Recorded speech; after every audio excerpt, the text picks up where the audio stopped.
এটাকে যতটুকু প্রশস্ত করা দরকার আল্লাহ তাআলা ততটুকু প্রশস্ত করে দিবেন। এটা আল্লাহ তাআলার কাছে কিছুই না। আসসালামু আলাইকুম। আমরা মক্কা জিয়ারা করতে বের হয়েছি। তো প্রথমে আমরা যেখানে আসছি সেটা হচ্ছে গিয়ে জাবালে গারসুর। মক্কা হচ্ছে ওদিকটাতে। নবীজি সাল্লাল্লাহু আলাইহি সাল্লাম যখন আবু বকর রাদিয়াল্লাহু তাআলাকে নিয়ে হিজরত করেন আল্লাহর নির্দেশে, আলী রাদিয়াল্লাহু তাআলা আনহু ওনার বিছানায় শুয়ে দিয়ে আসেন, কম্বল মুড়ে দিয়ে আসেন এবং ওনার কাছে কাফেরদের আমানতগুলো বুঝিয়ে দিয়ে আসেন। তো উনি প্রথমে একটা কৌশল অবলম্বন করেন। আপনারা জানেন মদিনা কিন্তু উল্টা দিকে, মদিনা আবার হচ্ছে ওদিকে পিছনে। ঢাকা থেকে মদিনায় ওদিকে না গিয়ে উনি প্রথমে উল্টা দিকে এই পাহাড়ে আসেন এবং এই পাহাড়ে কিন্তু যে গুহাটা আমরা জানি যে আবু বকর রাদিয়াল্লাহু তাআলা আনহুকে নিয়ে উনি এই গুহাতে আশ্রয় নিয়েছিলেন। 3 দিন 3 রাত উনি এই পাহাড়ের গুহাতেই ছিলেন এবং একটা পর্যায়ে কাফেরা কিন্তু ওনাকে মক্কার আশেপাশে পাহাড়গুলোতে খুঁজতে খুঁজতে এখানেও চলে আসে এবং গুহা মুখে ওখানে কবুতর ডিম পাড়ে, মাকড়সা জাল বুনে, পাখি বাসা বাঁধে।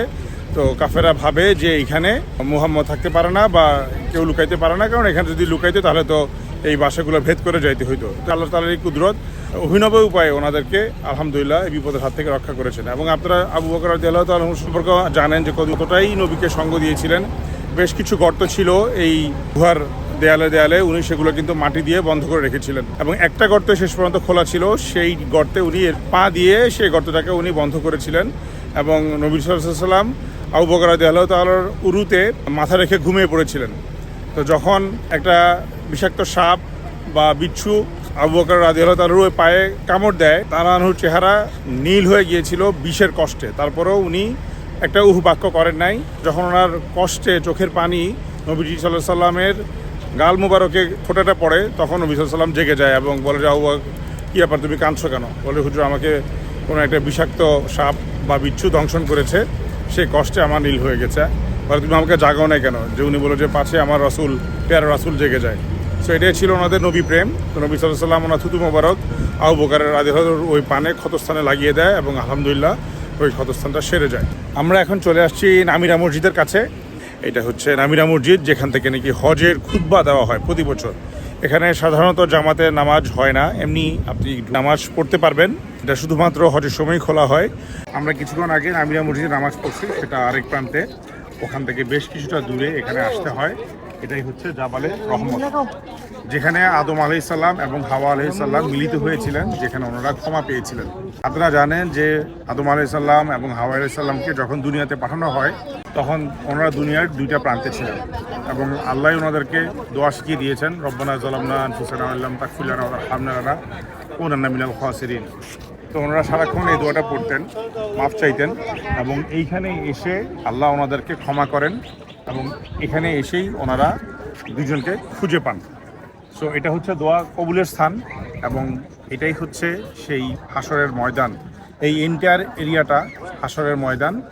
এটা কতটুকু প্রশস্ত করা হবে সেটা আল্লাহ তাআলাই ভালো জানে।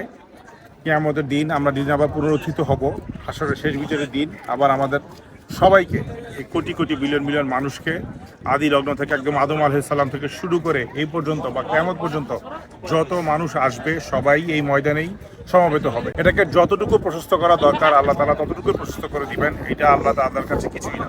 আমাদের নবীজি সাল্লাল্লাহু আলাইহি সাল্লাম হজ শেষ করে বিদায় হজে বা বিদায় ভাষণে এই পাহাড়ের উপরেই কোনো একটি স্থানে উঠে ভাষণ দিয়েছিলেন। বেশিরভাগ স্কলারদের মতেই যে উনি ওই চূড়াতে উঠেন নাই, বরঞ্চ এখান থেকে যতটুকু উঠলে আশেপাশে সবাই শুনতে পাবে। প্রায় 1.25 লক্ষ সাহাবাইনকে নিয়ে উনি আলহামদুলিল্লাহ হজ করেছিলেন এবং উনি হজ শেষ করার পরে বলেছিলেন যে এই দিন ইসলাম পরিপূর্ণ হয়েছে। এখান থেকে উনি বলে যে আমি কি তোমাদের কাছে আল্লাহর বাণী পৌঁছাইতে পেরেছি? আমি কি আমার কাজটা সমাধান করতে পেরেছি? সবাই সমবেতভাবে এক বাক্যে বলেছে, হ্যাঁ ইয়া রাসূলুল্লাহ, আপনি আপনার দায়িত্ব পালন করতে পেরেছেন। তখন নবী সাল্লাল্লাহু আলাইহি সাল্লাম এই পাহাড়ের উপর থেকে উপরে আকাশের দিকে তাকিয়ে আল্লাহকে বলে, হে আল্লাহ তুমি সাক্ষী থাকো। অর্থাৎ ওনার যে মেসেজটা, ওনার যে মিশনটা ছিল, এইটা উনি দিয়েছেন আমাদের মাঝখানে। এবং ওনার থেকে আবু বকর রাদিয়াল্লাহু তাআলা আনহু এই কথাগুলো শুনে উনি কান্নায় ভেঙে পড়েন, কারণ উনি বুঝতে পেরেছিলেন যে নবীজি সাল্লাল্লাহু আলাইহি সাল্লামের মিশন শেষ। দ্যাট মিনস উনি হয়তো আর বেশি দিন ওনাদের মাঝখানে বেঁচে থাকবেন না। এবং তাই হয়েছিল। এটাই ওনার একটাই হজ ছিল এবং শেষ হজ ছিল সাহাবাদেরকে নিয়ে। এর আগে উনি কয়েকবার উমরা করেছিলেন, কিন্তু এই হজ করার পরেই উনি কিছুদিন পরেই উনি ওফাত গ্রহণ করেন। তো আবু বকর রাদিয়াল্লাহু তাআলা যখন কাঁদছিলেন, অনেকেই কাঁদছিলেন, অনেকেই বুঝতে পারছিলেন এই জিনিসটা যে হয়তো নবী সাল্লাল্লাহু আলাইহি ওয়াসাল্লাম আর আমাদের মাঝখানে থাকবেন না, তখন তারা কান্নায় ভেঙে পড়ে। নবী সাল্লাল্লাহু আলাইহি ওয়াসাল্লাম ওনাদেরকে বললেন, নিরাশ হও না, আমি তোমাদের মধ্যে দুটো জিনিস রেখে যাচ্ছি, একটি হচ্ছে কোরআন আর একটি হচ্ছে সুন্নাহ বা হাদিস। এই কোরআন এবং সুন্নাহ এই দুটো জিনিস তোমরা যতদিন আঁকড়ে ধরে রাখবে ততদিন তোমরা পথভ্রষ্ট হবে না। হজের সময় আমাদের কিন্তু এখানে আসতে হয় এবং আরাফাতে না আসলে আমাদের হজ কখনোই পরিপূর্ণ হবে না। এবং আমরা যে ঘোষণা দিই যে লাব্বাইক আল্লাহুম্মা লাব্বাইক, লাব্বাইক লা শারীকা লাক লাব্বাইক, ইন্নাল হামদা ওয়া নি'মাতা লাকা ওয়াল মুলক লা শারীকা লাক, বলতে বলতে হাজিরা কিন্তু এখানেই ছুটে আসে, এখানে এসে কান্নাকাটি করে। জোহরের পর থেকে আসরের পর পর্যন্ত এবং সূর্যাস্তের আগ পর্যন্ত কিন্তু আরাফার এই ময়দানে থাকতে হয় এবং ওয়াকুফ ওয়াক্তে, বিশেষ করে ওয়াকুফ ওয়াক্তে দোয়া কবুলের খুব সর্বোচ্চ সময়, সর্বোচ্চ স্থান। এখানে ইনশাআল্লাহ মানব জাতিকে সবাইকে একত্র করবেন পুনরুত্থানের পরে। ওখানে মদিনা থেকে নবীজি সাল্লাল্লাহু আলাইহি সাল্লাম ঝান্ডা নিয়ে ওনার সাথীদেরকে নিয়ে জান্নাতুল বাকি সাথী নিয়ে এখানে অগ্রসর হবেন। দলে দলে মানুষ এখানেই আসবে। আল্লাহ তাআলা আমাদেরকে নবী শাফায়াত দান করুক, আমাদেরকে বিনা হিসেবে জান্নাত দান করুক। গুনাহ খাতায় ভরা পৃথিবী, ফিতনায় ভরা পৃথিবী, বারবার ছুটে আসার এখানে একটাই উদ্দেশ্য, যাতে আল্লাহ আমাদেরকে এখানে ক্ষমা করে। যেই নবী, যেই রাসূলগণ, যে সাহাবারা এতটা কষ্ট করেছে ইসলামের জন্য, আমরা তো তার ধারে কাছে আমরা রেডিমেড পেয়ে গেছি। অ্যাটলিস্ট আমরা তাদেরকে ফলো করব, আমরা ইসলামটাকে ধরে রাখার চেষ্টা করব। আমরা সবার জন্য দোয়া করছি। আমরা প্যালেস্টাইন সহ, গাজাবাসী সহ, ইয়েমেন, সিরিয়া, যত জায়গায় নির্যাতিত মুসলিমরা আছেন তাদের সবার জন্য দোয়া করছি। আল্লাহ তাদের আমাদেরকে ইসলামকে জয়যুক্ত করুক, নির্যাতিত মুসলিমদেরকে এই ফিতনা ফ্যাসাদ যুদ্ধময় দুনিয়া থেকে আমাদেরকে রক্ষা করুক। আমাদের দেশকেও আল্লাহ তাআলা অনেক সুখী সমৃদ্ধি করুক, আমরা যাতে একটি ভালো রাষ্ট্র আবারও গঠন করতে পারি। আপনারা জানেন যে হজের সময় সবাই এখানে আসে এবং এখানে কিন্তু জোহরের নামাজ এবং আসরের নামাজ এক আজানে, এক ইকামতে একসাথে পড়া হয় এবং এই আসরের পর থেকে এই মাগরিবের আগে সূর্যাস্ত পর্যন্ত, একদম সূর্য ডুবে যাওয়া পর্যন্ত কিন্তু এই আরাফাতের ময়দানে অবস্থান করা ফরজ এবং এই সময়ে দোয়া কবুলের একদম সর্বশ্রেষ্ঠ সময়, one of the best place এই জায়গাটা হচ্ছে দোয়া কবুলের জন্য। সো আপনারা যখন হজ ছাড়াও উমরাকালীন সময়ে এই জায়গাটাতে আসবেন, অবশ্যই অবশ্যই চেষ্টা করবেন যাতে মন খুলে আল্লাহর কাছে কায়মনোবাক্যে কান্নাকাটি করে এই জায়গাটাতে দোয়া করতে।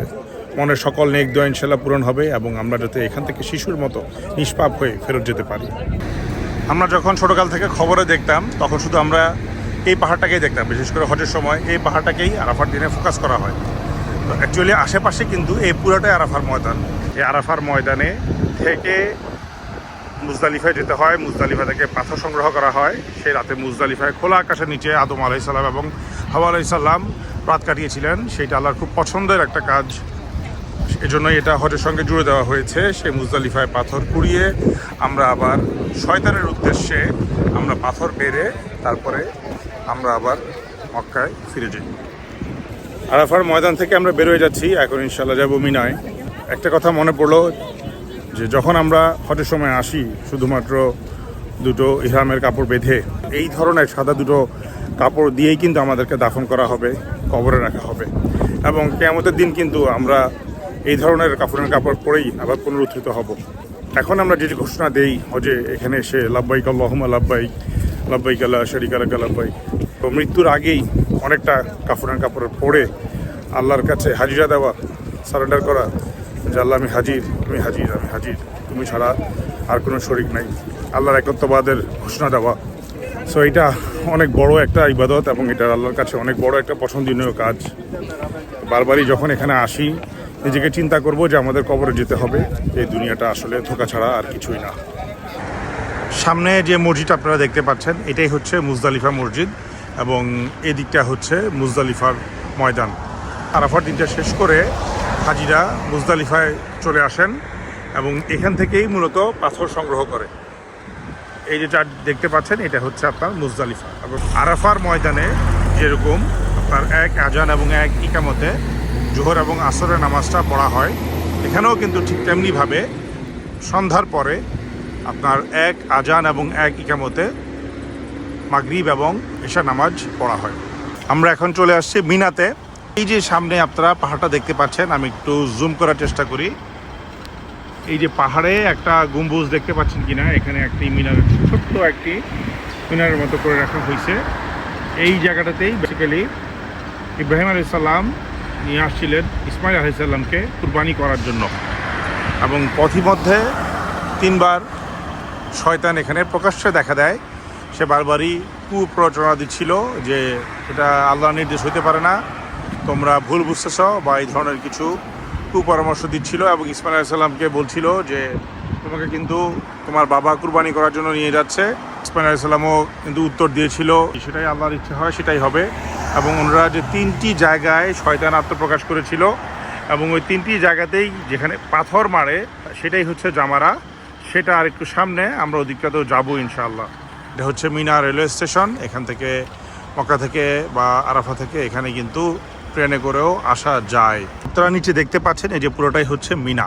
মিনার যে মসজিদ এটা কিন্তু অনেক বড় একটা মসজিদ। আর আপনারা ওই যে দূরে দেখতে পাচ্ছেন বিল্ডিংয়ের মতো ওখানে টাওয়ার আছে, ওটাই কিন্তু জামারা।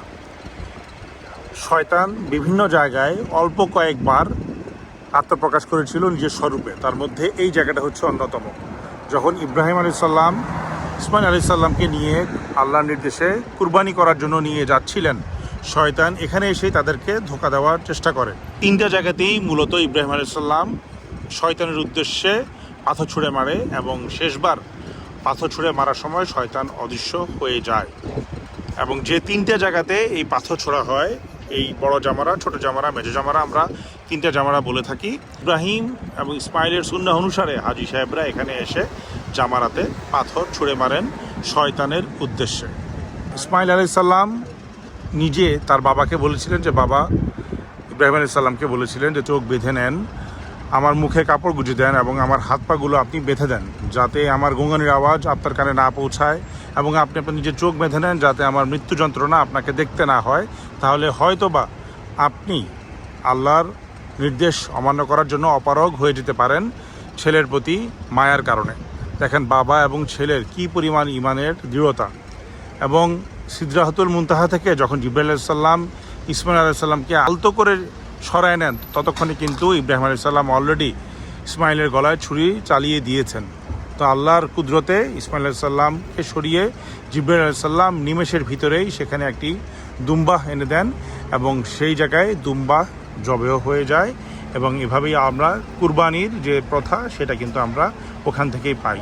আমার পিছনে এই পাহাড়টাই হচ্ছে জাবালে নূর, যার উপরে ওই জায়গাটাতে হেরা গুহা আছে এবং সেখানেই আমাদের নবী সাল্লাল্লাহু আলাইহি ওয়াসাল্লাম ধ্যান করতেন, ধ্যানে বসতেন, ইবাদত বন্দেগী করতেন। এবং এই হেরা গুহায় ধ্যানরত অবস্থাতেই ওনার উপরে কিন্তু কুরআন অবতীর্ণ হয়। আয়াতের প্রথম শব্দ ইকরা মানে হচ্ছে পড়ো। মানব জাতিকে প্রথম থেকে বলা হচ্ছে পড়ো, অর্থাৎ জানো। অর্থাৎ এই যে আমাদের যে জ্ঞান অর্জনটা আমাদের জন্য ফরজ। আমাদের সামনে যে কবরস্থানটি দেখতে পাচ্ছেন এটি হচ্ছে জান্নাতুল মাওয়া, যেখানে খাদিজা রাদিয়াল্লাহু তাআলা আনহার কবর অবস্থিত। সামনে যে মসজিদটি দেখতে পাচ্ছেন এটি হচ্ছে জিন মসজিদ। কথিত আছে যে এখানে জিনেরা নবীজি সাল্লাল্লাহু আলাইহি সাল্লামের কাছে ইসলাম ধর্ম গ্রহণ করেছিল।